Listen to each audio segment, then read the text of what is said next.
Baik, selamat berjumpa kembali pemirsa Dakau TV. Sumber narasumber yang sangat berkualitas dan juga sangat menginspirasi kita semua. Kali ini saya ditemani dengan Bapak. Beliau merupakan guru tetap Yayasan MTS Ahmad Yani Jabung dan juga beliau seorang pengusaha. Langsung saja kita sapa beliau. Halo, selamat malam Bapak Eko. Selamat malam, Mbak. Gimana nih Bapak kabarnya? Alhamdulillah baik. Weekend sudah. Bapak sejauh ini sibuk apa nih, Pak? Untuk setiap harinya saya mengajar itu Senin sampai Sabtu. Terus kemudian saya juga peternak kelinci. Terus kemudian kalau akhir pekan juga kadang saya ada trip untuk promo Tengger Semeru. Terus kemudian setiap hari juga berkecimpung di usaha toko Balitaku. Jadi jaga toko juga kalau pulang sekolah. Sangat sibuk ya Bapak narasumber. Oke Bapak, saya izin ngobrol santai. Ingin tanya-tanya nih mengenai kehidupan usahanya Bapak Eko. Awal mula untuk bikin usaha nih ceritanya itu gimana nih Pak? Bisa di-share ke pemirsa Dakau TV. Ya, kita tahu sendiri ya untuk profesi guru ketika kita masih pertama kali jadi guru itu ini sebelum jadi guru apa sesudah jadi guru nih? Sesudah jadi guru atau sebelum jadi guru terserah Bapak Eko. Oh, ya. Kalau usaha itu memang sudah saya mulai sejak kecil ya.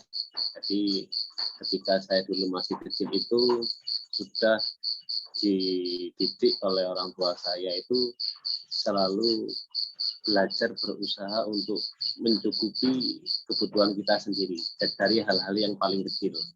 Nah, untuk yang kondisi kita ketika sudah kuliah, saya sudah mulai berusaha bagaimana kuliah itu sudah mulai kita bisa mandiri. Jadi gimana caranya kita memenuhi kebutuhan kuliah itu mulai dari SPP, JPP, dan kebutuhan setiap harinya itu kita sudah mulai bisa sendiri. Itu dari hal-hal yang paling kecil. Itu ya jualan di kampus juga ikut part-time atau kegiatan-kegiatan yang ada di sekitar kampus. Nah, untuk fokus usahanya itu saya mulai ketika saya dulu sudah berprofesi jadi guru. Jadi ketika saya jadi guru ini, ya kita tahu sendiri, kalau kita masih baru jadi guru itu kita tahu sendiri kondisi juga sangat gimana ya, pemasukan juga sangat minim sekali. Jadi bagaimana caranya kita memenuhi kebutuhan sehari-hari itu yang sangat banyak ini bagaimana. Jadi saya memulai usaha itu dari awalnya saya mulai ternak kelinci ketika saya belum menikah. Jadi saya ternak kelinci, kemudian ikut show, terus kemudian sudah mulai berkembang.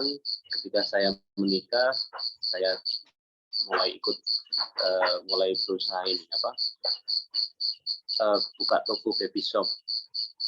Sama waktu buka ternak kelinci dulu saya sudah mulai karena hobi saya berpetualang, jadi saya sering ikut trip-trip ke Bromo Tengger Semeru atau pendakian. Awalnya dari situ. Oke, Bapak Eko, kalau boleh tahu kenapa milih hewannya tuh, kenapa milih kelinci? Adakah alasan tersendiri atau memang lagi booming-boomingnya pengusahanya tuh milih kelinci? Untuk kenapa saya memilih kelinci, jadi sebelumnya saya itu dulu ketika lulus SMA, saya tidak langsung kuliah. Jadi awalnya sebelum kuliah dulu, saya sempat putus, nggak langsung lanjut kuliah, itu karena belum ada pemasukan yang istilahnya memenuhi untuk kuliah. Jadi saya membuat usaha ternak kelinci. Nah, untuk bisa kuliah. Jadi ketika saya kuliah waktu jadwalnya padat, kelinci waktu itu saya break dulu karena belum mampu ya. Karena saya tiap hari pulang pergi ke kampus, kasihan kelincinya saya jual. Terus ketika saya lulus, saya mulai lagi, saya ternak kelinci lagi. Tapi di sisi lain juga selain ada hobi, untuk kelinci ini istilahnya praktis. Praktisnya dalam keadaan butuh itu bisa dijual satu atau dua itu berdasarkan kebutuhan kita. Kalau saya dulu itu pernah ternak sapi juga pernah. Kalau ketika kita butuh, sapi itu nggak bisa dijual. Misalkan kita punya satu, dijual ya habis.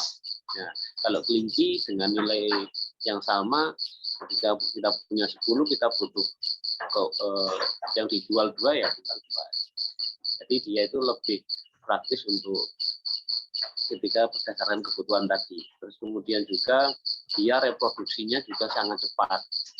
Jadi kelinci itu bunting atau hamil bunting ya, kalau hewan disebut buntingnya itu 1 bulan. Menyusui anaknya juga 2 bulan itu sudah anaknya sudah lumayan besar, bisa dijual seperti itu. Oke, baik Bapak. Kalau dari omset tersendiri itu menguntungkan atau balik modal atau gimana? Kalau berdasarkan ilmu peternakan yang sudah saya alami kurang lebih ini berapa tahun? Yang sudah berjalan ini 6 tahun ya.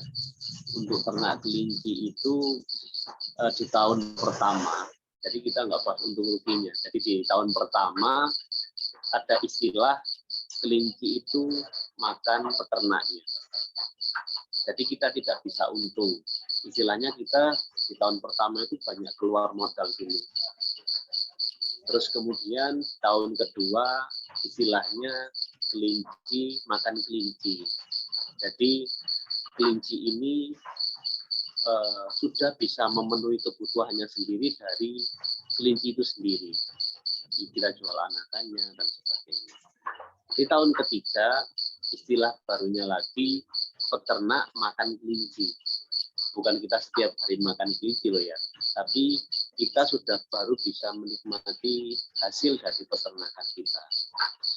Karena saya dulu tidak bermodal langsung besar, modal langsung puluhan juta atau ratusan juta tidak. Saya dulu modalnya masih ratusan ribu gitu ya.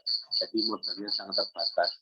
Jadi perlahan-lahan populasi saya tambah, kandang saya lebarkan dan sebagainya. Ini di belakang saya posisi sekarang juga ada di kandang sebenarnya ini. Oke, Bapak. Saya sempat mendengar katanya Bapak juara kontes internasional. Apakah benar ya, Pak? Ya, untuk kelinci sendiri itu untuk kontes itu untuk Indonesia itu mengikuti ARBA. ARBA-SU itu adalah organisasi yang sudah berjalan yang ada di USA. Jadi ARBA, namanya organisasinya ARBA. Untuk kompetisi sendiri, kompetisi ARBA itu sudah bisa disebut, sebenarnya sudah bisa disebut kompetisi internasional. Jadi kita misalkan ARBA di USA, kita mau ikut dari Indonesia pun juga boleh, karena sifatnya sudah internasional. Nah, untuk ARBA di Indonesia itu pesertanya belum ada yang dari luar negeri. Jadi rata-rata masih untuk pesertanya juga masih dari Indonesia sendiri. Tapi alhamdulillah untuk setiap show, setiap tahun sejak saya mulai tahun 2018 ya, tidak mulai di tahun 2018 di tahun ketiga ketika saya ternak itu saya sudah mulai ikut show sampai sekarang pun alhamdulillah setiap ikut show itu insya Allah dapat ada prestasi lah. Kemarin juga kita baru pulang show dari Semarang, jadi ketika mbaknya kemarin mau join untuk Jatau TV ini ya, hari Sabtu belum bisa, jadi bisanya minggu ini. Oke, baik Bapak. Selama menjalani bisnis, adakah pasang surutnya Pak? Atau mengalami kerugian pernah atau tidak Pak selama menjalankan bisnis? Untuk ini bisnis kelinci atau yang lain juga? Dari semua usaha Bapak keseluruhan. Oh, ya. Jadi gini, untuk di kelinci sendiri karena hewan hidup ya, karena kita hewan hidup itu pasti ada roda yang berputar. Jadi istilahnya ada bukit, ada lembah, ada jurangnya. Jadi kadang-kadang ketika ada permintaan dan pasarnya lagi bagus, kita berada di posisi keuntungan yang sangat baik. Tapi ketika istilahnya dulu ketika saya belum bisa mengatasi masalah-masalah di kandang, belum bisa mengatasi masalah istilahnya di tahun-tahun awal tentang penyakit, kadang-kadang kerugian itu dari tingkat kematian kelinci, kadang-kadang kelinci yang stres atau trouble dalam breeding itu juga bisa menghambat. Jadi ketika saya dulu sudah mendapat keuntungan, itu sebagian saya alihkan untuk buka usaha yang lain. Jadi istilahnya kalau kita hanya berjalan dengan satu kaki seperti ini ya, ini kita nggak bisa untuk berjalan lebih cepat. Jadi kita harus berjalan minimal harus dengan dua kaki ya. Jadi kalau sudah punya dua usaha, kadang-kadang yang satu lagi surut, yang satunya masih menguntungkan. Jadi kita masih bisa terus berjalan. Jadi, kemudian saya buka usaha yang lain. Oke, baik Pak. Bapak kan juga jadi guru nih Bapak. Cara Bapak mengatur waktu untuk meluangkan sebagai guru dan sebagai bisnis dan juga waktu untuk keluarga itu bagaimana Pak? Apakah susah atau gimana? Bisa diceritakan. Ya, karena usaha ini sudah berjalan lebih dari 5 tahun ya. Kalau ketika awal-awal saya dulu usaha itu belum menikah ya. Jadi masih bisa mengatur kegiatan sendiri. Untuk sekarang alhamdulillah sudah berjalan 5 tahun, jadi sudah bisa mengatur jadwal sendiri. Jadi untuk di sekolah biasanya ya saya start pagi, saya di kandang itu pagi setelah subuh. Setelah subuh sekitar pukul 5 pagi, saya sudah mulai membersihkan kandang, menyemprot kandang, ngasih makan kelinci, ngasih minum kelinci. Jadi kelincinya ini tidak makan rumput-rumput yang saya ambil di sawah seperti waktu saya ternak sebelum kuliah dulu ya. Sekarang untuk yang ternak modern itu pakannya sudah menggunakan pelet. Sama hai-hai itu rumput impor dari USG. Jadi rumput kering open, jadi enak. Ngasih makannya nggak usah kita cari pakan ke sawah dulu. Terus kemudian jam 5 sampai kurang lebih setengah 7 itu saya di kandang. Terus kemudian setengah 7 sampai kurang lebih antara 15.30 sampai pukul 16 saya di sekolah. Karena sekolahnya itu ketika jam setengah 7 sampai zuhur, kurang lebih jam setengah 12 itu di sekolah pusat. Nanti jam 12.30 sampai jam 4, setengah 4 itu ya, 15.30 itu mengajar di pondok pesantren. Nah, ketika saya pulang sekitar pukul 4 sore itu saya biasanya kadang belanja untuk kebutuhan itu kurang lebih kalau belanjaannya sedikit itu kurang lebih 2 sampai 3 jam. Jadi antara biasanya sampai maghrib atau sebelum isya itu sudah selesai. Untuk 2 hari sekali biasanya saya belanja. Terus setelah maghrib atau setelah isya itu saya sudah di rumah bersama keluarga sambil jaga toko gitu ya, sama istri sama anak gitu. Setiap harinya seperti itu, jadi lumayan padat lagi. Nanti ketika ada waktu luang malam juga saya ke kandang lagi, ngasih makan lagi, ngasih minum lagi, itu seperti itu. Biasanya kalau dulu masih belum ada anak kandangnya, saya biasanya di kandang sampai minimal jam 10 malam, jam 10 sampai jam 11 malam. Itu. Nanti di atas jam 10 malam anak saya sudah tidur, nanti masih mengerjakan tugas administrasi kan biasanya kita kalau di sekolah itu kita ada tugas yang RPP atau mengoreksi, ya itu biasanya saya kerjakan malam atau pagi sekali saya kerjakan. Jadi lumayan juga. Oke, baik Bapak. Zulfa pengen nanya nih ke Bapak, ada tips nggak buat pemula usaha biar nggak kaget di dunia usaha bisnis itu kayak gimana gitu untuk pemirsa Dakau TV? Ya, jadi untuk usaha itu sebenarnya tidak ada usaha yang kita langsung usaha langsung berhasil, itu tidak ada. Kita pasti akan merayap dari bawah, step by step, itu seperti anak tangga, jadi pelan-pelan. Jadi hilangkan ambisi. Misalkan kita mau punya usaha nih, kita melihat usaha yang sudah berhasil, saya mau bikin kayak gitu, langsung kayak gitu. Nanti ketika nggak terjadinya mungkin omsetnya turun, stres dan sebagainya. Jadi kita boleh niru konsepnya, tapi targetnya jangan terlalu tinggi dulu. Ya, yang penting istilahnya dalam usaha itu minimal balik modal dulu. Ya, itu biasanya seperti itu. Terus kemudian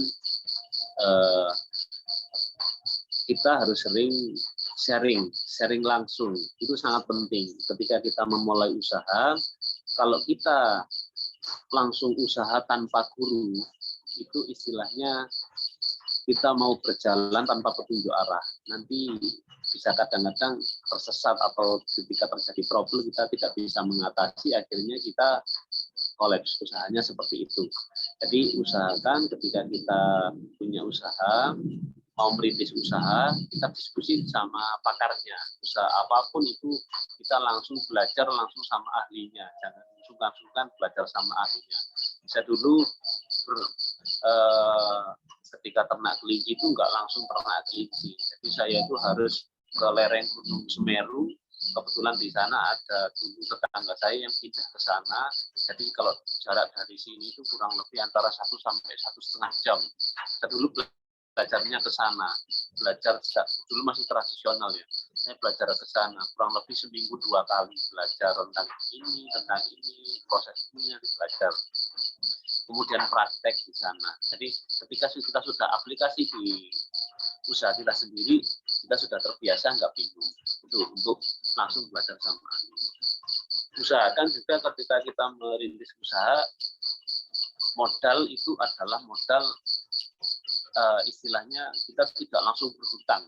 Biasanya orang-orang kalau kita baru punya usaha langsung kita nyari modal besar dengan berhutang. Ketika kita nanti ada masalah kolaps di usaha kita, omset menurun, kita nggak bisa bayar hutang, akhirnya sebagian usaha kita jual. Jadi itu pengalaman saya di situ. Jadi modal seadanya. Yang penting kita belajar bersama ahlinya tadi yang sangat penting. Ya, gimana Pak? Itu untuk awal-awal. Baik, terima kasih Pak. Sangat menginspirasi tipsnya. Pertanyaan terakhir nih buat Bapak Eko, target kedepannya yang ingin dicapai itu apa aja nih Pak? Bisa di-share ke pemirsa Dakau TV. Kalau saya target ke depan itu ya ingin punya tempat pendidikan, karena saya sebagai pendidik ya, saya ingin punya kelompok untuk pendidikan, pengabdian ke pendidikan sama lingkungan gitu ya. Jadi karena jurusan saya biologi ya, saya pinginnya ke depan selain saya punya usaha, saya juga bisa berbakti pada lingkungan. Kalau saya pinginnya langsung ke lingkungan di sekitar sini. Jadi paling tidak saya tidak hanya memperkaya diri, tapi kita harus bisa mensejahterakan kalau bisa beberapa orang-orang di lingkungan kita, terus kemudian lingkungan kita bisa ada yang istilah Jawanya itu ngopeni ya. Sudah seperti itu. Ada pertanyaan lagi Mbak? Oke, cukup saja mungkin hari ini Pak. Semoga apa yang bisa kita sampaikan hari ini bisa menginspirasi pemirsa Dakau TV, dan juga semoga apa yang Bapak harapkan bisa tercapai tahun ini ataupun tahun depan ya Pak. Amin. Oke, pemirsa Dakau TV, sampai berjumpa kembali di program dialog selanjutnya. Akhir kata dari saya, wassalamualaikum warahmatullahi wabarakatuh. Terima kasih. Terima kasih.